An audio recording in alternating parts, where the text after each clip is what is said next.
Las tropas rusas volvieron a bombardear Kharkiv, por primera vez desde que aquellas fueron expulsadas de la segunda ciudad más grande de Ucrania.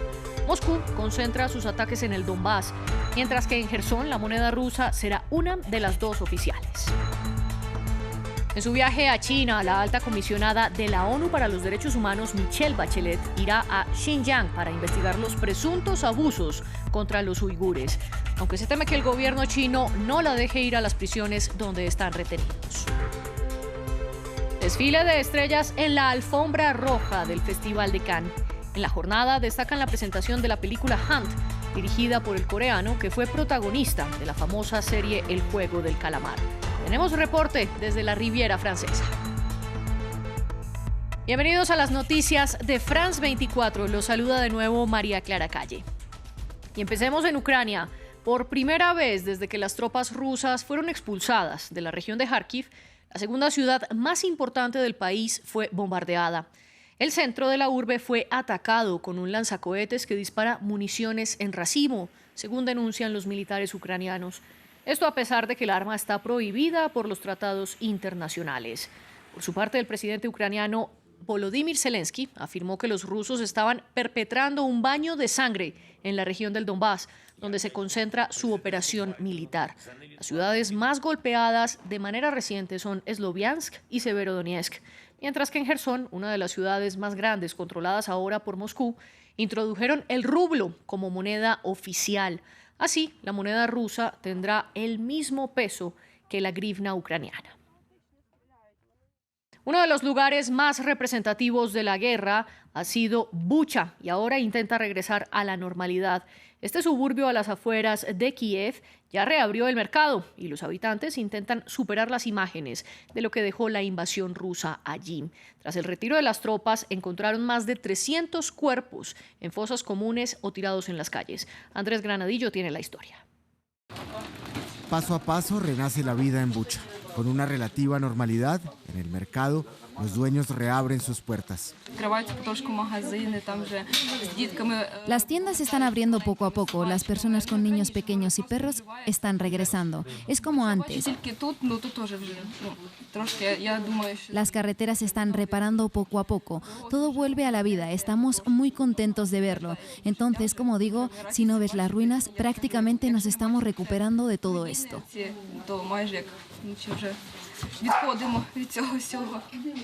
Los clientes aparecen de manera tímida. Es un shock al principio y después te das cuenta de que es nuestra realidad y necesitas cambiar tu vida y seguir viviendo.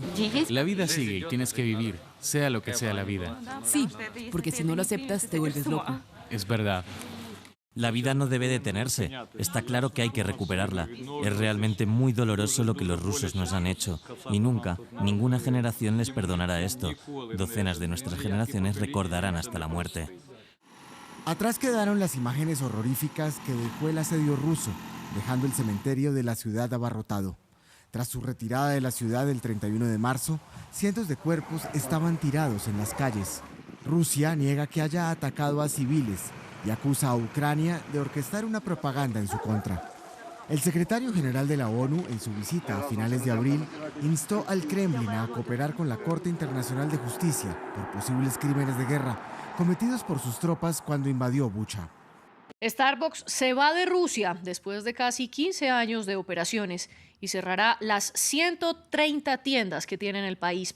La cadena de café se unió así a la salida de McDonald's, que fue anunciada la semana pasada. Sin embargo, las decisiones son diferentes, pues Starbucks se va totalmente, mientras que la compañía estadounidense de hamburguesas venderá sus restaurantes para que cambien de nombre, pero los productos se siguen ofreciendo. Las decisiones hacen parte del bloqueo económico contra Rusia, al que se han sumado marcas occidentales como Renault o Shell. Esto en rechazo a la invasión en Ucrania.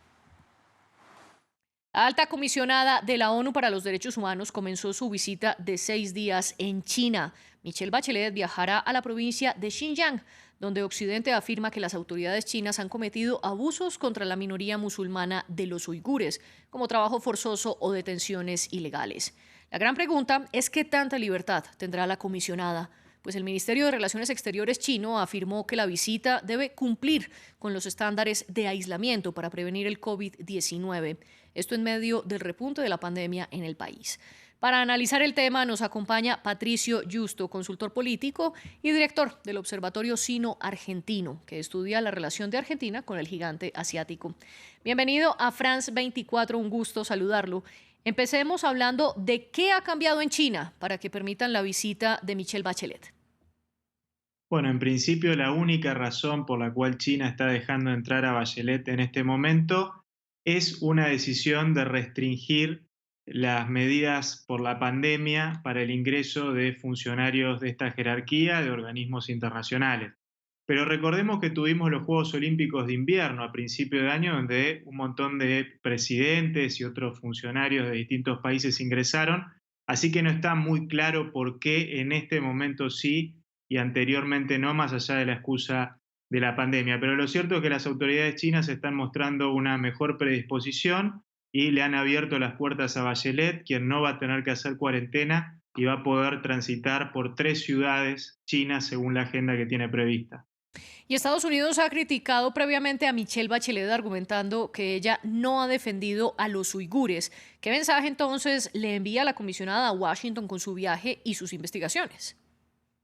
Bueno, el problema es que Bachelet tiene que hacer un equilibrio diplomático, como cualquier funcionario que está en esa posición, en este caso alta comisionada de derechos humanos, porque hay algunos países como los Estados Unidos y sus principales aliados que han hablado de genocidio en la región autónoma uigur de Xinjiang, y hay otros países que son la mayoría de los miembros de la ONU que no han utilizado este término, y hay algunos que han quedado en una situación intermedia diciendo que hay abusos que merecen ser investigados.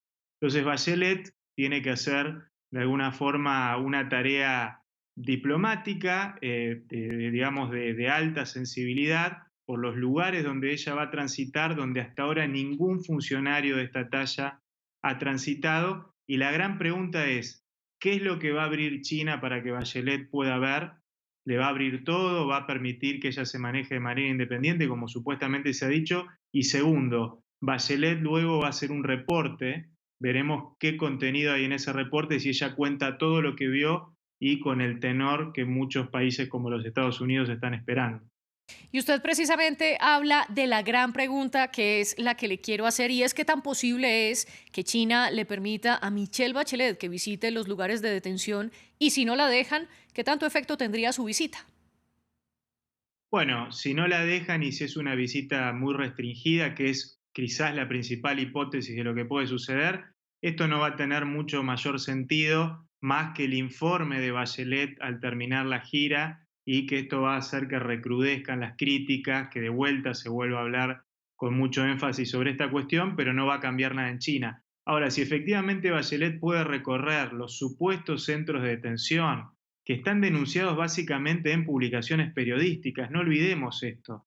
Lo interesante sería que Bachelet pueda constatar de alguna forma la veracidad de todo eso, pero ella ya hizo una advertencia, dijo, esta no es un viaje de investigación, sino que es una visita en mi carácter de diplomática, en este cargo que ella ocupa en la ONU, y ya anticipó de alguna forma, bajando las expectativas, de que no va a haber una gran injerencia directa en lo inmediato en lo que pueda surgir de este viaje. Así que lamentablemente son más interrogantes que certezas lo que tenemos con esta gira de Bachelet que acaba de comenzar en China. Patricio, y ya esperaremos qué pasa con estas incertidumbres de las que usted nos habla. Gracias por estar con nosotros en France 24. Muchas gracias. Y cambiamos de noticia, porque Estados Unidos está dispuesto a involucrarse militarmente si China invade a la región autónoma de Taiwán. Así lo afirmó el presidente Joe Biden desde Tokio, donde se reunió con el primer ministro japonés Fumio Kishida. Y es que el presidente estadounidense está en una gira de 5 días por Corea del Sur y por el país nipón para afianzar sus relaciones en el Indo-Pacífico, una zona con la que se disputa el poder geopolítico con China. De hecho, Biden lanzó un nuevo acuerdo comercial con 12 naciones del Indo-Pacífico ante la alta inflación, pero que de paso mejora las relaciones con los influyentes de la región como Australia o India. Japón también es un líder mundial clave que trabaja con nuestros socios del G7 para responsabilizar a Putin por su guerra en Ucrania y defender nuestros valores diplomáticos fundamentales. Me gustaría, para darles las gracias, primer ministro, por su decidida iniciativa y su apoyo al pueblo de Ucrania, que ha sido acogido más de lo que piensa.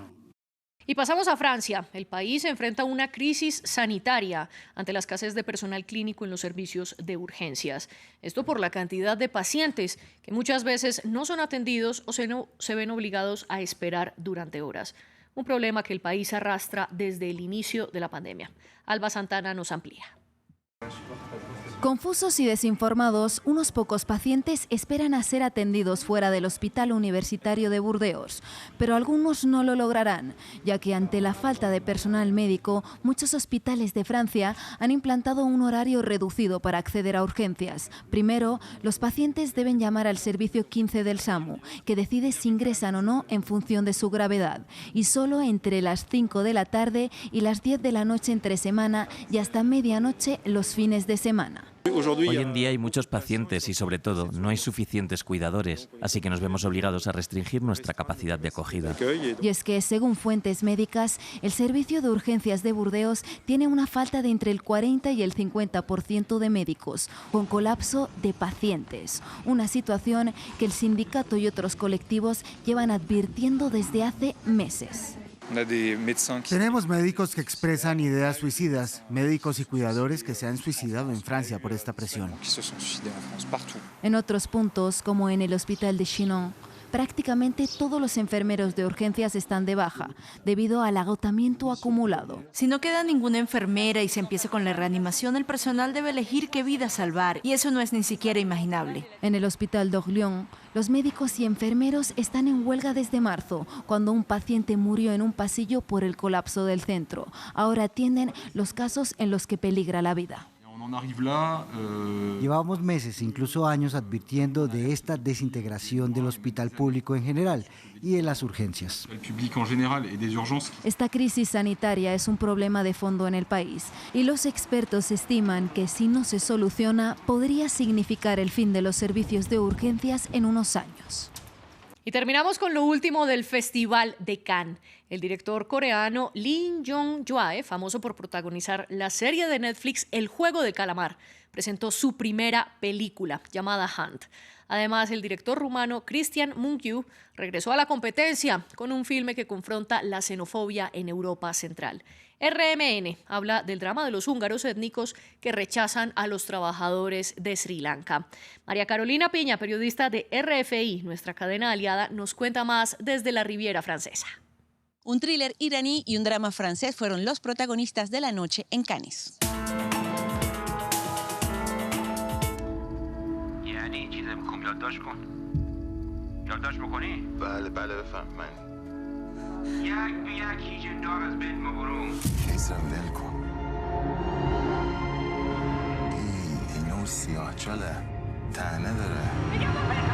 El jurado en Cannes examinó la cinta Holy Spider del iraní Ali Abbasi, una película inspirada en hechos reales sobre un asesino en serie en los años 2000.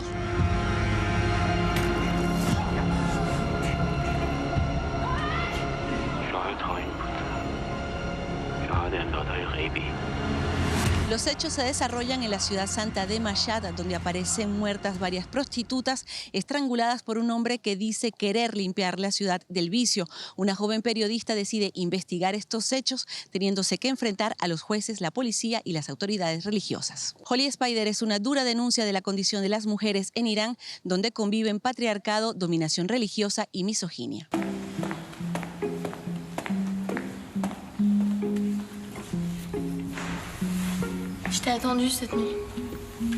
La ítalo-francesa Valeria Bruni Tedeschi presentó en la competencia de Cannes Les Amandiers una evocación de una escuela en un célebre teatro que dirigió, un monumento de las artes escénicas, Patrice Chéreau.